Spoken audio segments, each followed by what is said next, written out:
Okay, public ಮ್ಯೂಸಿಕ್ಗೆ ಇವತ್ತು ಅಂದ್ರೆ ನಾಳೆಗೆ 2ನೇ ವರ್ಷ. ಈ ಹಿನ್ನೆಲೆಯಲ್ಲಿ ಇವತ್ತು ಮ್ಯೂಸಿಕ್ ಮ್ಯಾರಥಾನ್ಗೆ ಈಗ ಆರ್ ಜೆ ಶ್ರದ್ಧಾ ಭಾಗವಹಿಸಿದ್ದಾರೆ ಪಾಂಚಾಲಿ ಜೊತೆಗೆ. Hi Shraddha. Hi hi hi hi hi. R J ಮಾತ್ರ ಅಲ್ಲ, ವಿಜೆ ಕೂಡ ಹೌದೀಗ.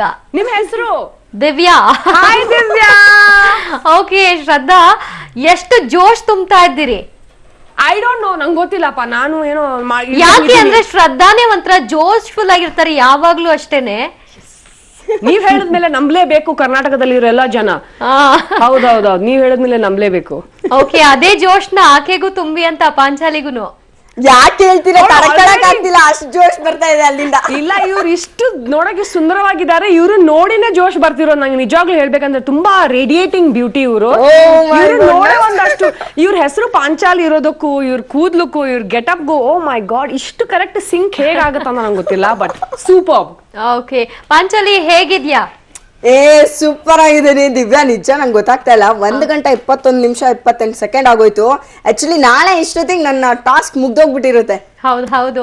So all the best Panchali. But ಏನ್ ಗೊತ್ತಾ, ಯಾವಾಗ್ಲೂ ನಾವ್ ಯೂಶಲಿ ಸೆಲೆಬ್ರಿಟೀಸ್ ನ ಅವ್ರ ಯೋಗಕ್ಷೇಮನ ವಿಚಾರಿಸ್ಕೊಳ್ತಿರ್ತೀವಿ, ಅವ್ರು ಹೇಗಿದ್ದಾರೆ, ಏನ್ ಮಾಡ್ತಿದ್ದಾರೆ ಅಂತ.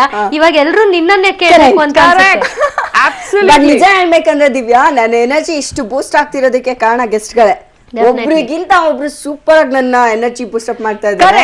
ಅದಕ್ಕೇನೆ ನೀವ್ ತಿನ್ನೋ ಕುಡಿಯೋ ಐಟಮ್ ಎಲ್ಲ ನಮಗ್ ಕೊಡಿ, ಪಾಂಚಾಲಿ ಕೊಡ್ಬೇಕಾಗಿಲ್ಲ. ನಮಗ್ ಕೇಳಿ ಇಲ್ಲಿ ಕೇಳಿ ದಿವ್ಯಾ, ಆಗ್ಲೇ ಹಿಂಗೆ ಮಾಡಿ ಸುನಿಲ್ ಏನ್ ಮಾಡಿದ್ರು, ಕಾಫಿ ಅವರೊಬ್ರೆ ಕುಡ್ದೋಗ್ಬಿಟ್ರು, ನನ್ ಕೊಡ್ಲೇ ಇಲ್ಲ. ಅದೇ ಹೇಳ್ತಾ ಇರೋದು. ಸೈಕಲ್ ಗ್ಯಾಪ್ ಅಲ್ಲಿ ಪಾಂಚಾಲಿಗೆ ಆಗ್ತಿದೆ ಅನ್ನೋದು ನಮಗ್ ಗೊತ್ತು.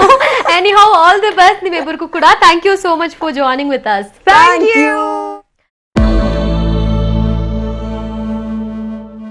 ಓಕೆ, ನಾವು ಪಾಕಿಸ್ತಾನದಲ್ಲಿ ಯಾವ ರೀತಿಯಾಗಿ ಏನು ಶಸ್ತ್ರಾಸ್ತ್ರಗಳು ಎಲ್ಲರ ಕೈಯಲ್ಲೂ ಕೂಡ ಸಿಗ್ತಾ ಇದೆ, ಮಿಸ್ಯೂಸ್ ಆಗ್ತಾ ಇದೆ ಅನ್ನೋದು ಇದರಿಂದ ಗೊತ್ತಾಗ್ತಾ ಇದೆ. ಮಗಳ ಕೈಯಲ್ಲಿ AK-47 ಗನ್ ಕೊಟ್ಟು ವಾರ್ನಿಂಗ್ ಅನ್ನ ಮಾಡಿಸ್ತಾರೆ ಅಂದ್ರೆ ಎಷ್ಟು ಮಟ್ಟಿನ ವಿಕೃತಿ ಅನ್ನೋದು ಕೂಡ ಗೊತ್ತಾಗುತ್ತೆ. ಪಾಕ್ನ ನೀಚ ಮನಸ್ಥಿತಿಗೆ ಇದಕ್ಕಿಂತ ದೊಡ್ಡ ಉದಾಹರಣೆ ಬೇಕಾಗಿಲ್ಲ ಅನ್ಸುತ್ತೆ.